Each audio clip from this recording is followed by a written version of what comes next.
Hello and welcome to In Depth. I'm Tina Jha. Ahead of the Lok Sabha elections, both the Congress and the Bharatiya Janata Party have been reaching out to regional and smaller parties for alliances. While the ruling BJP is going ahead with a majority of its alliance partners from 2014, the Congress is trying hard to become the nucleus of a grand opposition alliance. The rise of the regional players has squared the pitch for both these parties. In Uttar Pradesh, that sends the maximum number of MPs to Lok Sabha, regional players SP and BSP have joined hands together, leaving the Congress to fight it all alone in the crucial state. Similar situations are arising in other states for the Congress, reducing it to the status of a small player. Now, with the Lok Sabha elections just a couple of months away, can the opposition stage a grand alliance against the BJP? And will the NDA-led BJP succeed in stitching a formidable coalition? How do the political winds blow for the NDA as well as the UPA in the 2019 Lok Sabha election? Let's find out in depth today.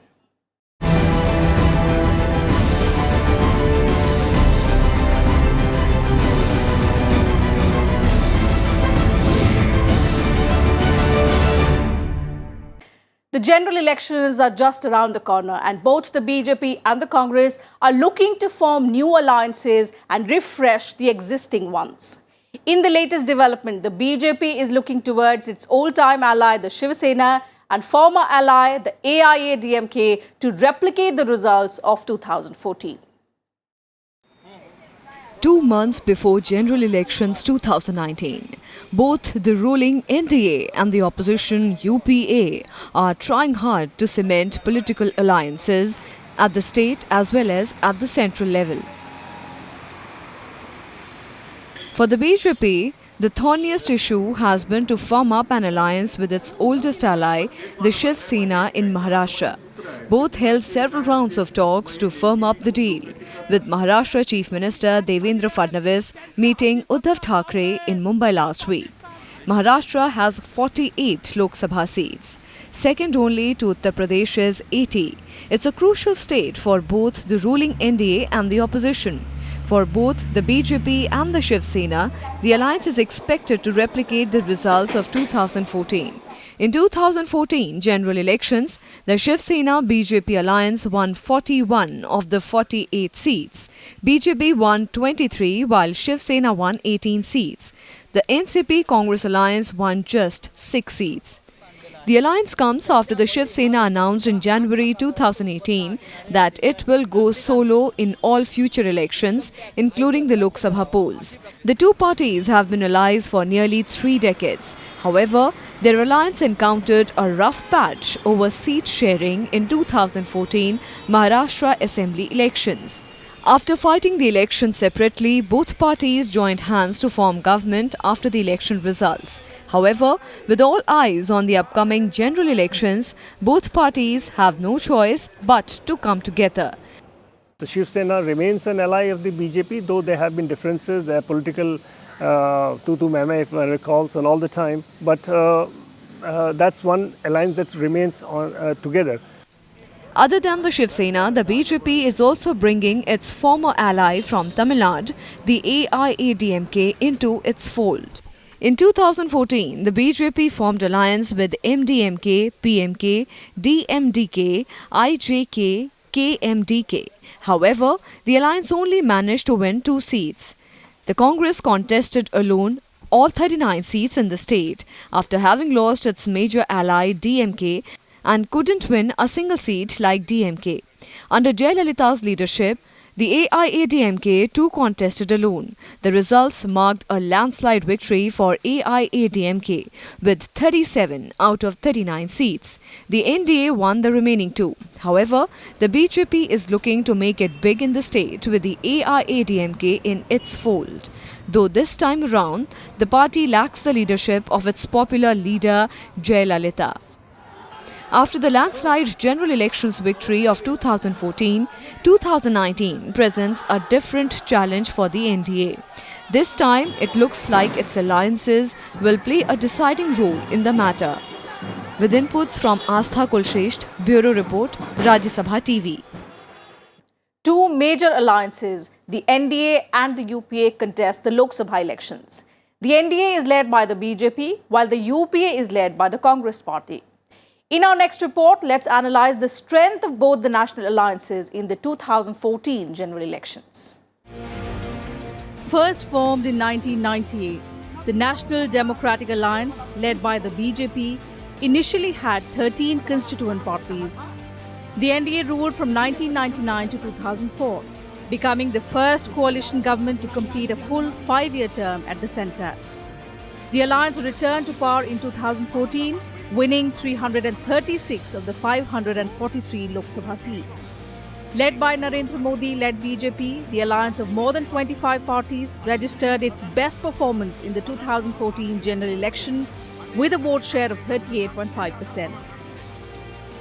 The BJP, that forms the backbone of the NDA, won a staggering 282 seats. Its oldest ally, the Shiv Sena, won 18 seats in Maharashtra that sends 48 members to the Lok Sabha. The Telugu Desam Party, which rejoined NDA after a decade, also pulled off a spectacular performance in Andhra Pradesh. It won 16 Lok Sabha seats in 2014.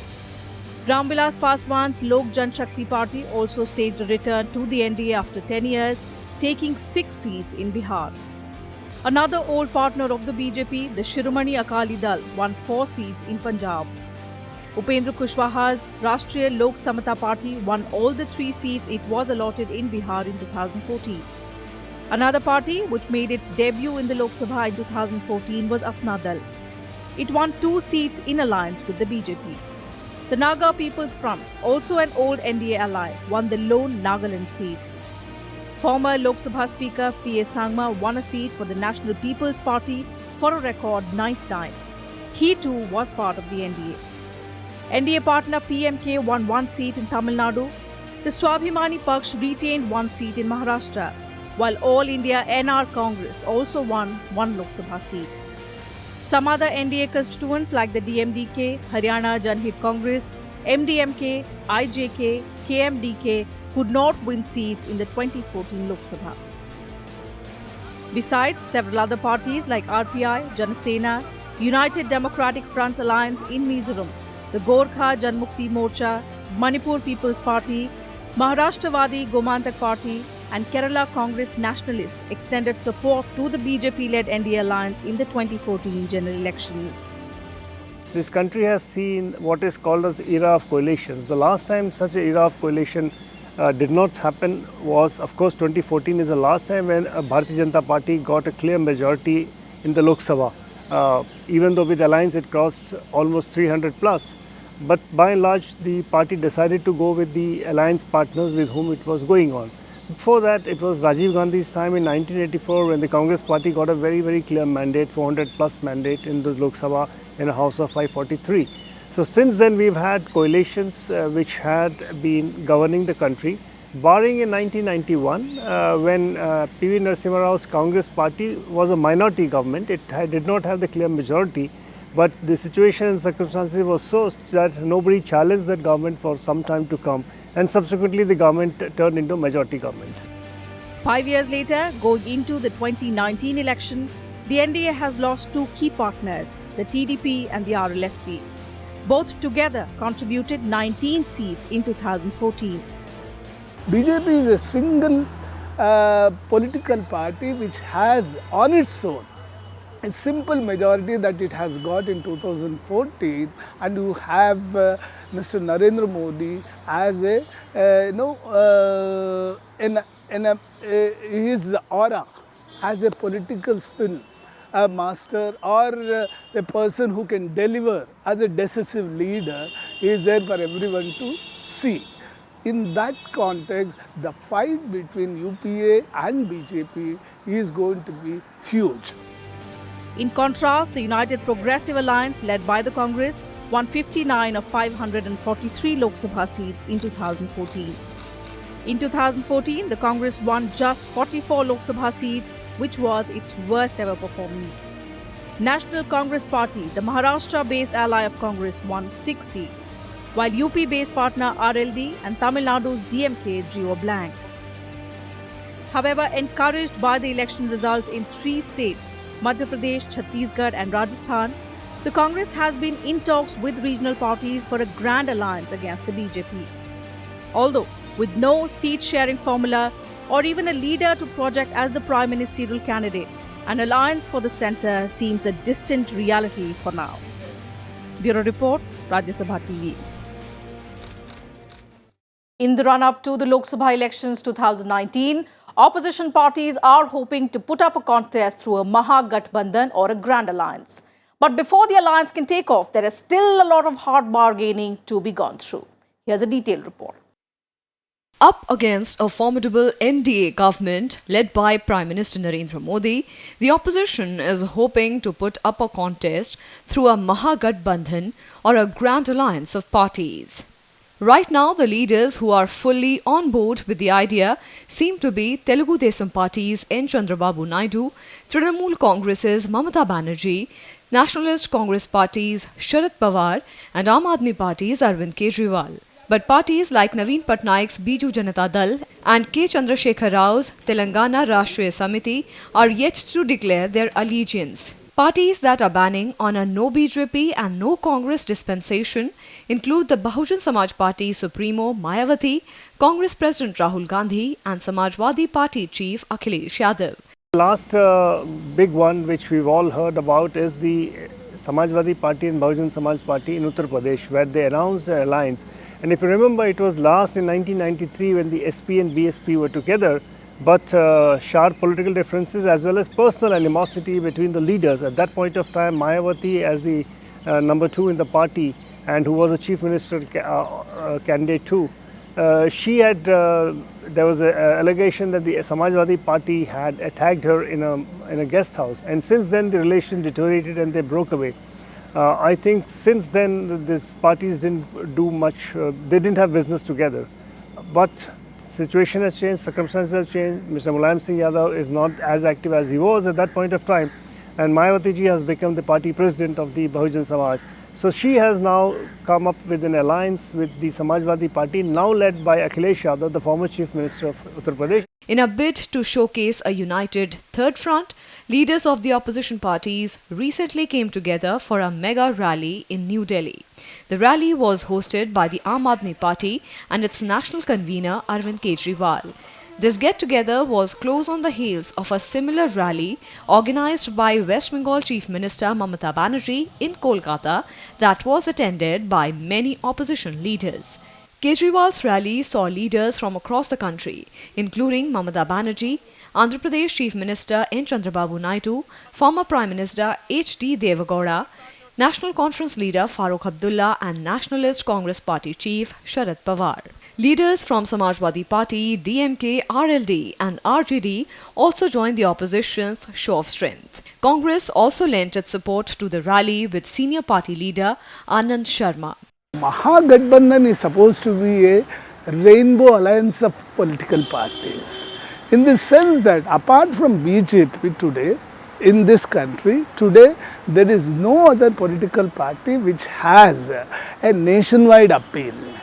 To an extent, the Congress has gained some ground after it has picked up some state governments in Madhya Pradesh, Rajasthan and Chhattisgarh. So to an extent, the All India voter base or appeal is only with the Congress to a small extent, because last 2014 election they have lost miserably and they were reduced to a worse than a regional party. Mayawati with her BSP is officially not in at all at the national level, having preferred to forge a definitive alliance with Akhilesh Yadav's Samajwadi Party in Uttar Pradesh, from which the Congress has been left out. However, what is intriguing is the two traditional seats of the Congress, Raebareli and Amethi, being left aside by the SP-BSP Gathbandhan. The Congress position across most of the country is that, after being decimated, it is seeking to stage a comeback. The recent announcement of Priyanka Gandhi taking the reins as All India General Secretary of Congress and in charge of Eastern Uttar Pradesh. There are also many differences among the parties at the grassroots level. This is clearly illustrated by the relationship between the TMC and the Congress in West Bengal and Aam Aadmi Party and the Congress in Delhi. The TMC has come to power in West Bengal by trampling upon the left front and over time been able to do away with its alliance with the Congress. Both the left front and the Congress are shadows of their former selves, and matters are not helped by Banerjee's abrasive personal style.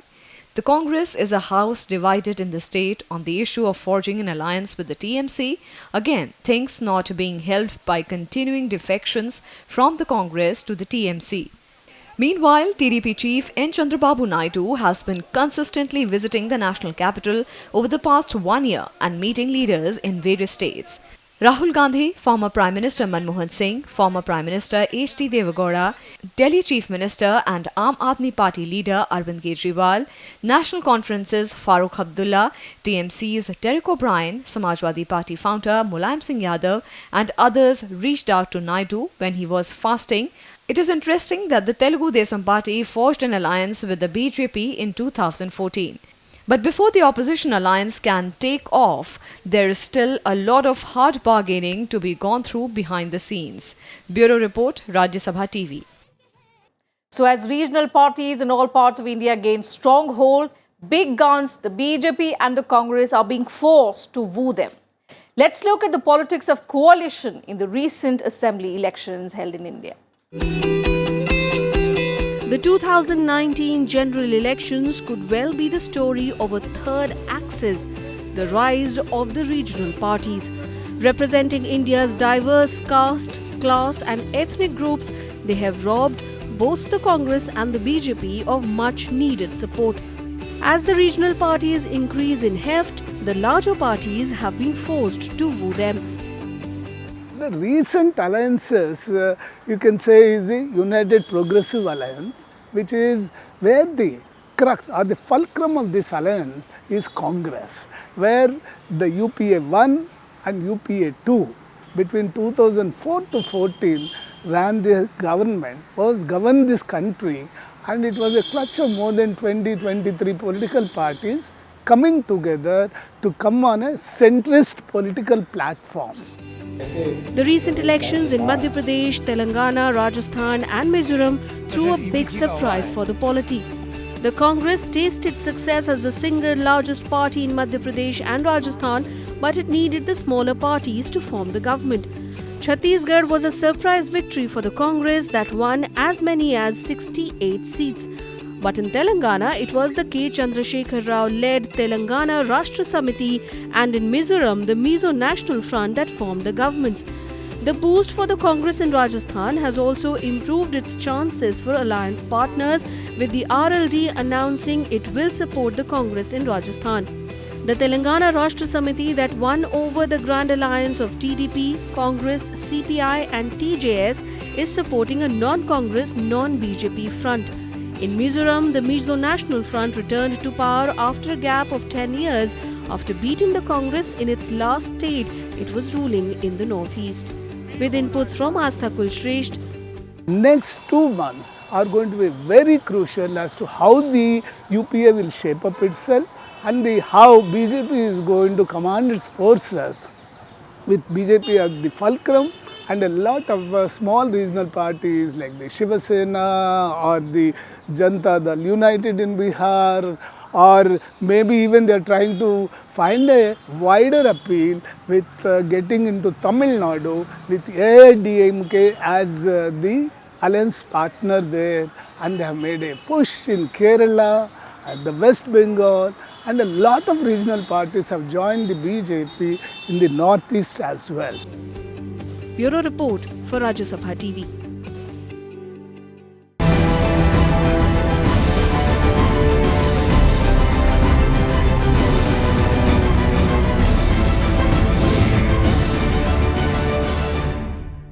So that's it from us in today's edition of In Depth. We'll be back same time tomorrow with a focus on some other subject. You can also watch our episodes online on YouTube and Twitter and get back to us with your feedback and suggestions. Thank you very much for your time.